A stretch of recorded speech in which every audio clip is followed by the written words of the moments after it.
Heary, order in my courtroom. I nailed it. What's up, everybody? Welcome to Judge Brooke Fletcher. And listen, we have a full day of cases that we have to get to, but there's one at the top of priority here. We got to settle this long argument of which conference is better, the SEC or the Big Ten Conference. But specifically, we are going to have one aspect of that debate here, and that is which conference has the best stadium. So, first off, let me introduce my trusty bailiff here, and that is Lyndon Johnson. Lyndon? Hello. How are you today, Lyndon? Staying warm. It's a little Making cold. very We have good uncomfortable snacks standing today. behind We you do. like this. Is Bailiff Bailey out of jail yet? No, he's still locked up. Yeah. Free the guys, though. We will check on him. But Lyndon, you've been doing a fantastic job, giving away a lot of Appreciate good snacks. You have that to look forward to, T-Bob. And to represent the SEC, we have T-Bob Hebert. And to represent the Big Ten, we have Joshua Perry, who happened to win his case last time. So just giving you a heads up, T-Bob, it's going to be a little difficult here. Guys, we have a really good discussion. Let's waste no more time and get right to it with our opening statements. Joshua, you may go first. Yes, I love representing the Big Ten. Being able to represent the oldest Division I collegiate conference is an honor for me.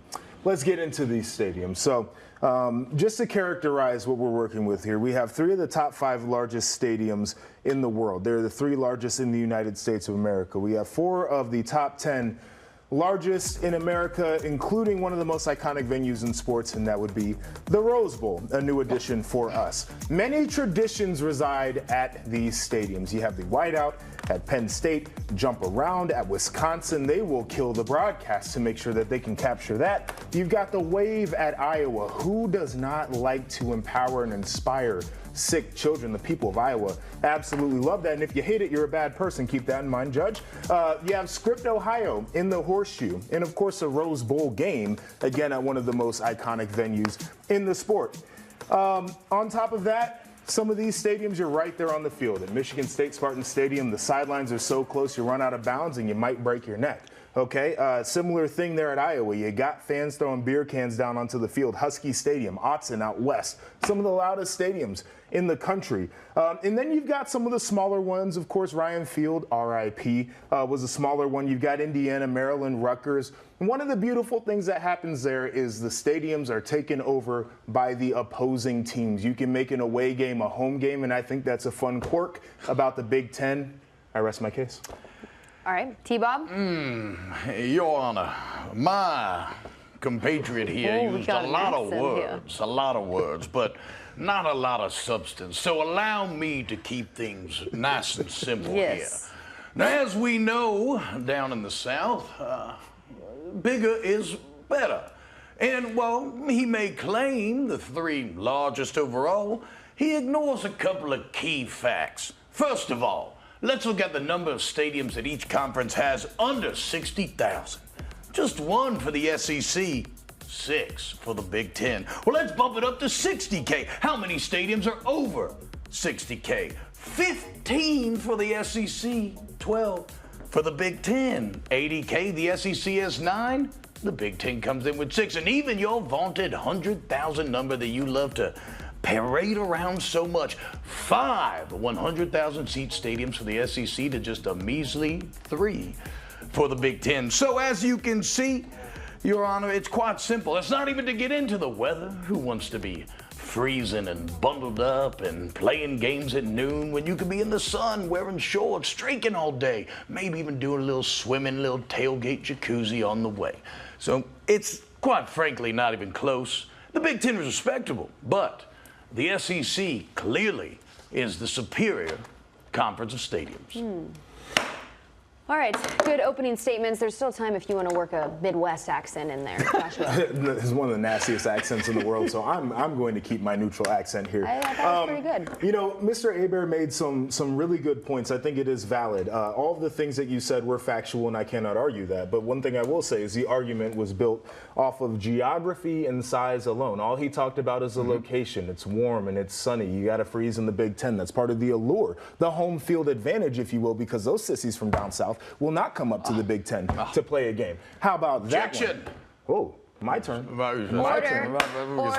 And then he's giving us I all the numbers about how big the stadiums are. We get you got a lot of big ones, but once again, we have some of the biggest in the world. There is a lot of tradition that also resides in these stadiums, and I'm not talking about yell leaders at Texas A&M. Okay, I'm talking about some of the best traditions in the sport of college football. And so for me, if you want to get that mix of history, tradition, while also seeing some of the most iconic venues in sports, the stained glass of Ohio Stadium, you come to the Big Ten.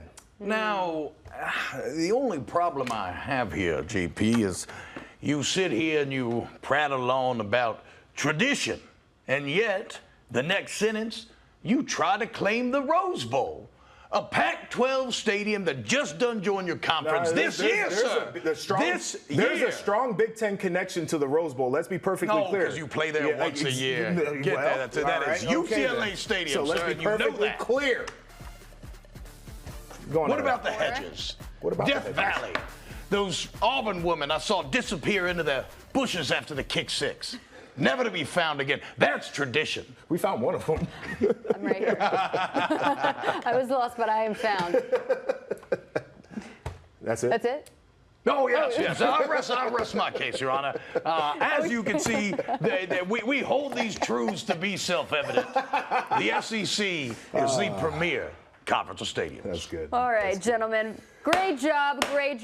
Very compelling cases here defending your home conferences. But now it's time to deliberate. So I've got my bailiff, Lyndon, over here. If you would like to make sure they are comfortable with some snacks. No, I have to always give you guys something. No, thank Yes, you, that's Ellen. tasty. nice of you, Got Lyndon. Got Good some snacks protein today. bars. Good snacks. Free? Oh, no. Got a bit of an allergy here. I wouldn't like to die in court today. I'll take that. Well, I can help take your body out. He's got a nut allergy. Wait, should I open this? Oh, Should I yeah, cut this? no, I'm not. No, you can have it. You can have it. It's I not just like- can't eat it. okay. Yeah. I'll take that. What happened to your accent? No, I'm just the nuts. The nuts distracted me. It's a problem I've always had. Gentlemen. All right. I thought long and hard about this, okay? After much deliberation, we're going to have to go with the Big Ten Conference. Now let me explain why. You made a very compelling case, Joshua. You went with the size, but also the lovely tradition that comes with the Big Ten. But I will give you extra points, T-Bob, for that accent, because you were committed, and that's a good old Southern accent you got going on down there. It's like the most stereotypical Southerly lawyer voice I didn't know what you Always were a saying pleasure. half the time, but I was caught on with that accent there. I think it's clear what happened here. You felt your own biases weighing down upon you. You didn't I'm want to not be biased. painted Listen. as the Auburn girl choosing the SEC. I see behind all the machinations of this kangaroo call. No, there's some Big Ten in that gone both family ways. too. Let's be perfectly clear. So Yes, she yes, was yes. playing right down the middle. Yes. Thank you, Gentlemen, Your great Honor. cases. Enjoy your snack, T-Bob. Well, I will. All right, guys, coming up here on the Clubhouse.